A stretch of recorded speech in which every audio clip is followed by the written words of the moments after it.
오늘 예수님의 행적이 이제 점점 예루살렘으로 이제 가까워져 가는, 그리고 예루살렘 입성하시는 그런 장면들을 보게 됩니다.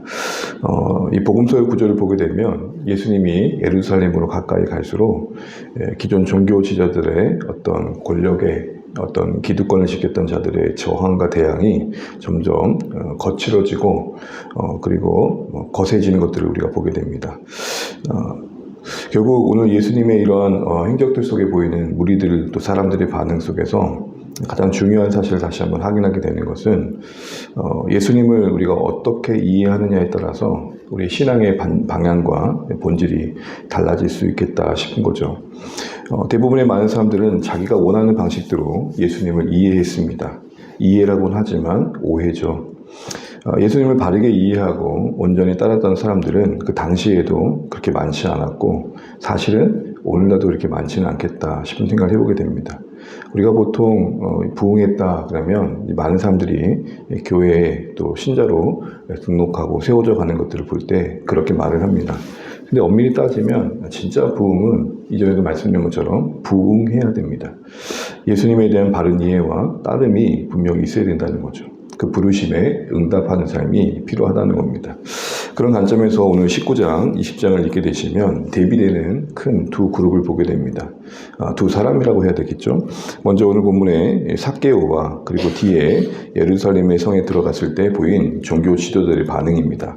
19장에는 그 시작이 삭개오의 예수님을 영접하는 장면이 나오는데, 오늘 이 사람의 모습을 보게 되면 참 중요한 사실 한 가지 생각해 보게 됩니다. 그것은 그 어떤 권력과 부를 가져도 느끼는 허기가 있다는 겁니다. 오늘 이 사람은 부자라고 소개됩니다. 세리장이요, 2절 보시면 부자라. 세리라는 어떤 직업을 통해 부를 획득했던 사람인 거죠. 많은 사연이 있을 것 같습니다. 세리가 돼서 부자가 된다는 것은 그만큼 가혹하게 세금을 걷었기 때문일 것이고, 그 나름대로는 또 치열하게 그 당시의 사회 속에서 살아내고자 하는 애씀이 분명히 있었을 겁니다. 왜 그랬을까 하면 여러 궁금함이 들지만, 아무래도 그는 어쨌든 그렇게 사는 것이 그의 인생의 행복이라 생각했을 거고, 그의 어떤 주어진 조건을 뛰어넘는 방법이라 생각했던 것 같습니다. 그런데 목말랐던 것 같죠. 그래서 그 주어진 어떤 부가 그에겐 만족이 되지 못했던 것 같습니다. 사람이 그렇습니다. 우리가 경험해 가는 거지만 우리의 인간은 사실은 겉으로 보여지는 그 무엇으로 채울 수 없는 더 깊은 갈망을 가진 존재라는 것이죠. 그래서 예수님께서 이런 말씀을 하셨습니다. 악한 자가 돌을 떡으로 만들려고 할 때 하셨던 말씀이 뭡니까? 사람이 떡으로만 살 것이 아니에요. 참 많은 것들을 생각하게 합니다. 떡이라고 하면 우리가 구하는 많은 것들이겠죠. 우리의 배고픔을 채우는 음식일 수도 있고, 내가 구하는 어떤 삶의 목적일 수도 있고, 이 정도면 되겠다라는 조건일 수도 있을 거고요. 근데 예수님 말씀하십니다. 우리 인생의 주인이신 주님께서 하신 말씀이 떡으로만 살 것이 아니에요. 그러면 덧붙여 하신 말씀이 뭡니까? 오직 하나님의 입에서 나오는 그 말씀으로 살 것이니라. 우리의 존재의 본질을 잘 말씀해 주시는 게 아닌가 싶습니다. 그럼 삭개오도 그렇습니다. 그래서 예수님이 지나가신다는 말을 듣고 예수님께 가면 뭔가 자신의 살 길이 열리지 않을까는 그런 기대감이 있었던 것 같습니다. 만나려고 했을 때 그가 예수님이 가시는 그 길을 따라서 미리 앞서서 돌무화과 나무에 올라가 있죠. 참 놀라운 것은 5절에 보면 예수님께서 삭개오를 먼저 알아보시고 부르시고 그 이름을 부르시면서 내려오라, 내가 네 집에 유하여야겠다 말씀하십니다. 분명 갈망하는 마음으로 삭개오가 예수님을 만나고자 했지만 이미 예수님은 삭개오의 존재를 인식하고 계셨고 그의 이름을 알고 계셨습니다. 결국 그를 찾아내신 거죠. 예수님의 그 삭개오의 집에 방문한 이 상황은 삭개오의 놀라운 사건이었고 구원의 사건이었습니다. 삭개오가 8절을 보시게 되면 주께 여짜오되 주여 보시옵소서 내 소유의 절반을 나누겠다고 말하고 있고, 내가 누군가를 속여 빼앗은 일이 있으면 갑절이나 갚겠다고 그 자신의 변화를 선언합니다. 그러면서 예수님 이런 말씀하십니다. 구원이 이 집에 임하였다. 그리고 이 사건은 인자에 온 것, 예수님이 온 것이 잃어버린 자를 찾아 구원함이라는 그 상황을 설명해주고 있습니다. 그런데 사람들의 기대는 달랐습니다. 이런 구원을 필요로 했던 게 아니라 당장에 뭔가 자신들에게 이득이 될 만한 상황이 주어질 것을 기대했던 거죠. 그래서 11절에 이렇게 말합니다. 함께 읽어볼까요? 그들이 이 말씀을 듣고 있을 때에 비유를 더하여 말씀하시니 이는 자기가 예루살렘에 가까이 오셨고 그들은 하나님 나라가 당장에 나타날 줄로 생각합니다. 당장이라는 게 뭔가요? 지금 곧 자신들이 기대했던 일들이 이 지금 눈앞에 있는 예수님을 통해 이루어질 것을 기대했다는 겁니다. 당장에 자신들이 억압받고 있는 상황, 이 로마의 권세자로부터 우리를 독립시켜 주시는 능력을 베풀어 주실 것을 기대했다는 것이겠고 각자의 입장에서 필요했던 것들을 주실 분으로 기대했던 겁니다. 그런 그들에게 열문화의 비유를 말씀하시면서 아직은 그런 때가 아니라고 말씀하시고 중요한 것은 지금 그 때가 오기까지 주어진 시간들을 착한 종으로 신실한 종으로 살아야 될 것을 말합니다. 그런데 요지의 핵심은 뭐냐? 오해하지 말라는 겁니다.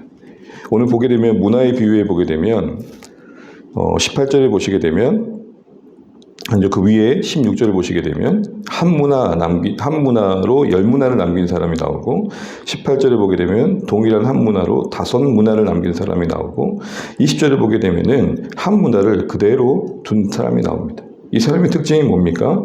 바로 주인을 오해했던 거죠. 주인을 악한 자로 여겼던 겁니다.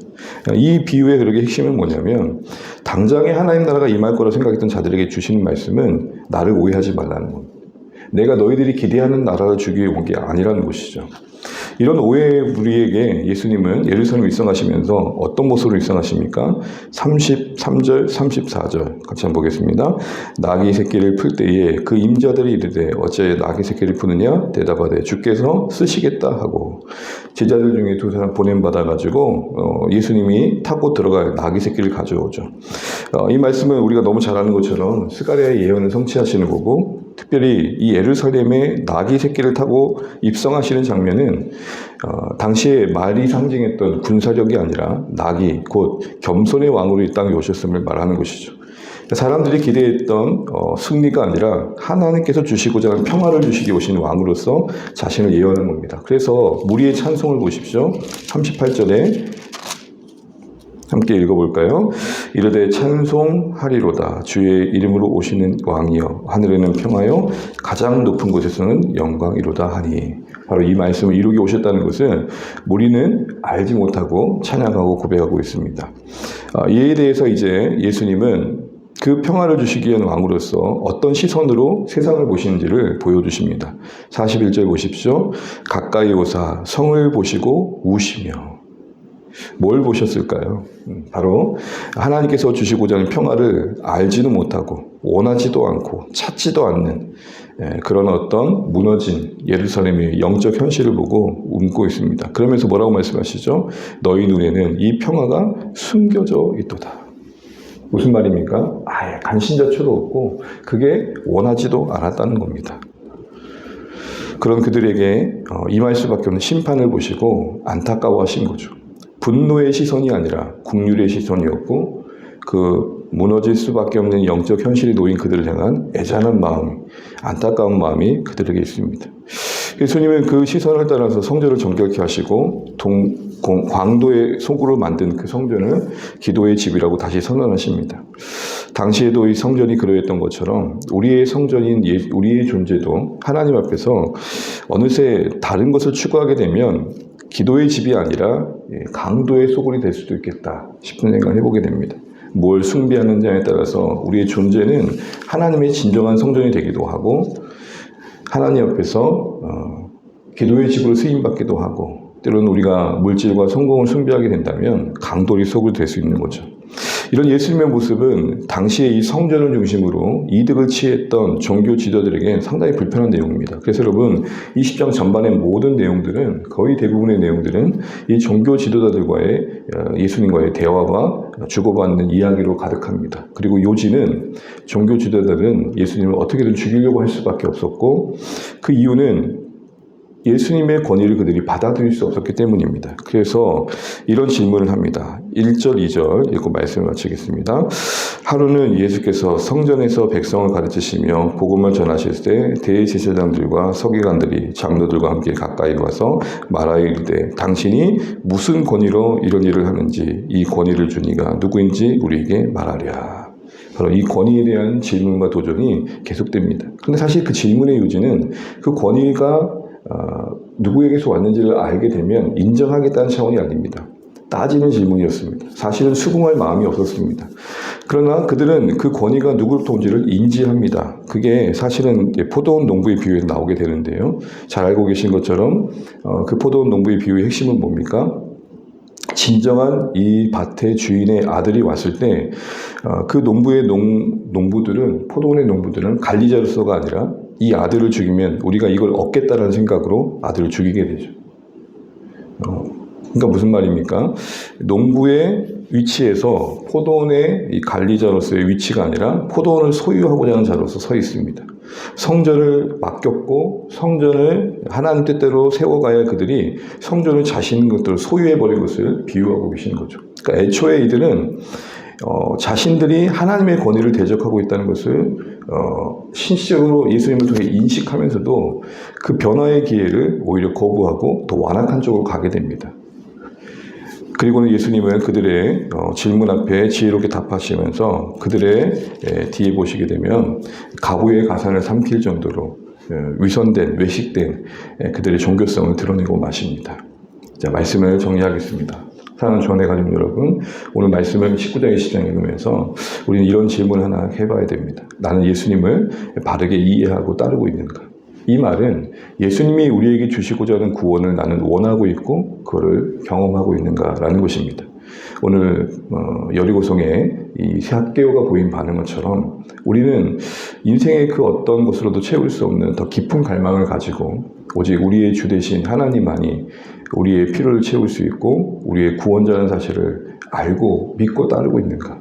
아니면 그 외에 다른 사람들이 오해했던 것처럼 당장에 자신들의 필요를 채울 존재로 여기고 또한 자신의 기득권을 빼앗는 권위자로 여기면서 어떻게든 예수님을 죽이려고 했던 그들 종교주자의 모습처럼 예수님을 거부하고 내가 내 이익을 뺏기기 위해서 거부하는 그런 모습은 없는지 돌아보시면 좋겠습니다. 한마디로 예수님이 내 삶의 반석인지 아니면 예수님이 내 삶의 걸림돌인지 다시 한번 생각해 보자는 것이죠.